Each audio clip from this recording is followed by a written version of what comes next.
کسی بزرگ کی طرف یہ قول منسوب ہے کہ جو شخص 40 دن تک حرام غذا کھاتا ہے اس کا دل تارک ہو جاتا ہے۔ قرآن کریم کی اس آیات کا مفہوم بھی یہی ہے، کَلَّا بَلْ رَانَ عَلَىٰ قُلُوبِهِم مَّا كَانُوا يَكْسِبُونَ، ہرگز ایسا نہیں، بلکہ اصل وجہ یہ ہے کہ ان کے دلوں پر ان کے اعمال بد کا زنگ بیٹھ گیا ہے۔ عبداللہ بن مبارک کا ارشاد ہے، ایک مشتبہ درہم کا واپس کر دینا میرے نزدیک 1 لاکھ سے 6 لاکھ درہم تک خیرات کرنے سے بہتر ہے۔ استغفر اللہ۔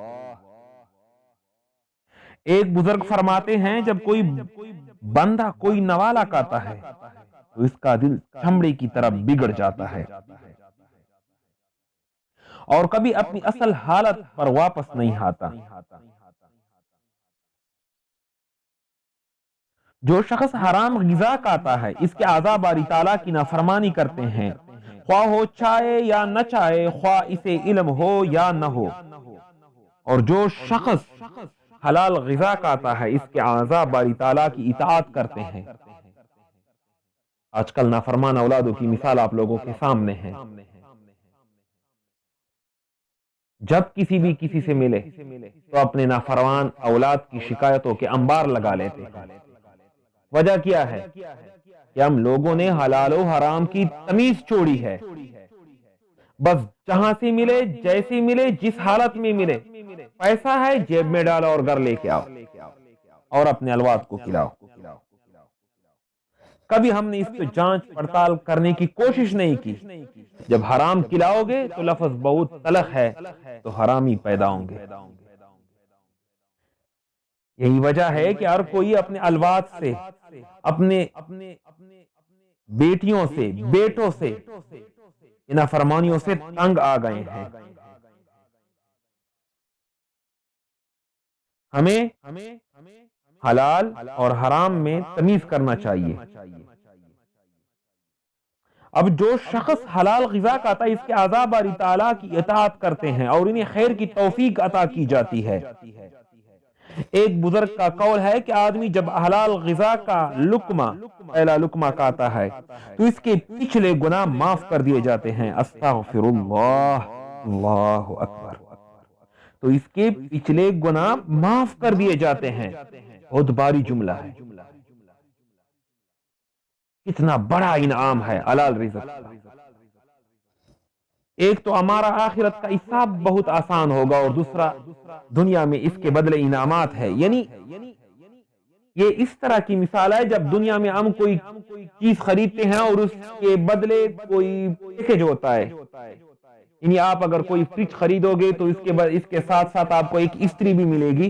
تو یہ اس طرح ہے کہ حلال رزق تو ہمارے لیے فرض ہے، لیکن ساتھ میں یہ انعامات ہیں کہ اس کے بدلے سارے گناہ معاف ہو جاتے ہیں۔ اور جو شخص حلال رزق کمانے کے لیے اپنے آپ کو ذلیل و خوار کرتا ہے اس کے تمام گناہ اس طرح جڑ جاتے ہیں جس طرح پتے جڑ کے موسم میں درخت سے پتے گرتے ہیں۔ اللہ اکبر۔ اکابرین سلف فرمایا کرتے تھے کہ جب کوئی عالم دین وعظ کرنے کے لیے بیٹھے تو اس میں 3 باتیں دیکھو۔ اگر وہ بدعتانہ خیالات رکھتا ہو تو اس کے پاس مت بیٹھو، اس لیے کہ بدعتی شیطان کی زبان سے بولتا ہے۔ اور اگر بری غذا استعمال کرتا ہے تو اس سے بھی کنارہ کشی اختیار کرو، کیونکہ ایسا شخص خواہشات نفسانی کے زیر اثر خطاب کرتا ہے۔ استغفر اللہ۔ اگر اس کے شعور میں پختگی نہ ہو تب بھی اس کی بات مت سنو، اس لیے کہ ایسا شخص اصلاح کے بجائے بگاڑ اور فساد کا بیج بوتا ہے۔ استغفر اللہ۔ اللہ تعالیٰ آپ اور ہم سب کو ایسے علماء سے بچائے۔ آج کل آپ اور ہم سب میں حلال و حرام میں تمیز کرنا کیوں بھول گئے ہیں؟ کیونکہ اس فریضے کا سمجھنا ہمارے لیے دشوار بن گیا ہے اور اس پر عمل کرنا بھی مشکل ہے۔ اس لیے علماء ممبر ان مسائل پر بالکل خاموش ہے۔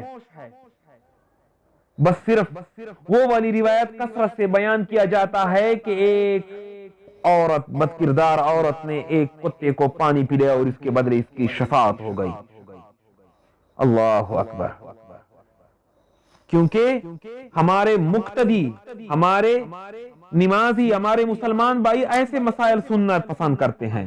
یہ پسند نہیں کرتے کہ جب آپ کے منہ میں ایک نوالا حرام کا جائے گا تو آپ کے سب کچھ بیکار، سب کچھ نامنظور. رب کے ہاں کسی چیز کی اہمیت نہیں ہے، نہ نماز کی، نہ روزے کی، نہ حج کی، نہ زکوٰۃ کی، نہ خیرات کی، نہ صدقات کی. سب کچھ فضول ہے. آپ کے منہ روز آخرت آپ کے منہ پر پھینک دیا جائے گا. استغفر اللہ. اللہ تعالیٰ روز آخرت اس طرح انجام سے محفوظ فرمائے. آپ سب لوگ بولو آمین.